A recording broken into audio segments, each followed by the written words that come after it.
Guys, അപ്പോൾ നമ്മൾ ഫ്ലിപ്കാർട്ടിൽ നിന്നും ഒരു പ്രൊഡക്റ്റ് വാങ്ങിയിട്ടുണ്ട് കേട്ടോ. ഇതെന്താണെന്ന് വെച്ചാൽ നമ്മുടെ വാഹനങ്ങൾ വീട്ടിൽ നിന്ന് വാഷ് ചെയ്യുമ്പോൾ നമ്മുടെ ടയർ ഒരു അലമ്പ് ഫീൽ ചെയ്യും. അത് മാറ്റാനായിട്ടുള്ള ഒരു ലിക്വിഡാണ് കേട്ടോ ഇത് നമ്മൾ ഫ്ലിപ്കാർട്ടിൽ നിന്നാണ് വാങ്ങിയത്. അപ്പോൾ ഇതിൻ്റെ ബാക്കിൽ ഒരു ചെറിയൊരു ഉടായ്പ നടന്നിട്ടുണ്ട്. ഇത് നമ്മൾ ഫ്ലിപ്കാർട്ടിൽ നിന്ന് 1 ലിറ്ററാണ് വാങ്ങിയത്. അപ്പോൾ ഇപ്പോൾ നമ്മൾ ജസ്റ്റ് ഒന്ന് എനിക്ക് എന്തോ ഒരു സംശയം തോന്നുന്നു. ഇപ്പോൾ ഒരു വെയിറ്റ് ഞാൻ ഇതിൻ്റെ ചെക്ക് ചെയ്ത് നോക്കി. അപ്പോൾ ഇതിൽ ശരിക്കും 1 ലിറ്ററൊന്നുമില്ല. ഇത് അത്ര റേറ്റ് ഉള്ള സാധനമൊന്നുമില്ല. പക്ഷെ എന്നാലും ഫ്ലിപ്കാർട്ടിൽ മെൻഷൻ ചെയ്തിരിക്കുന്നത് 1 ലിറ്റർ എന്നാണ്. അപ്പോൾ ഇതിൻ്റെ ഒരു ചെറിയ ഉടായ്പ എന്താണെന്ന് ഞാൻ കാണിച്ചു തരാം കേട്ടോ. ബാ, ഞാൻ ജസ്റ്റ് ഒന്ന് വെയിറ്റ് നോക്കിയതാണ്. പിന്നെ ഈ പ്രൊഡക്റ്റ് ഓപ്പൺ ചെയ്തിട്ടൊന്നുമില്ല കേട്ടോ. ഓപ്പൺ ചെയ്യുന്നതിൻ്റെ മുമ്പാണ് ഞാൻ വെയിറ്റ് ചെക്ക് ചെയ്തത്.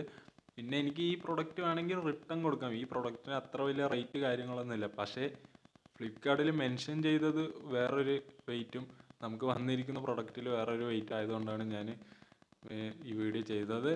അപ്പോൾ നിങ്ങൾക്ക് ഇതുപോലെ വന്നിട്ടുണ്ടോ എന്ന് കമൻറ്റ് ചെയ്യട്ടോ.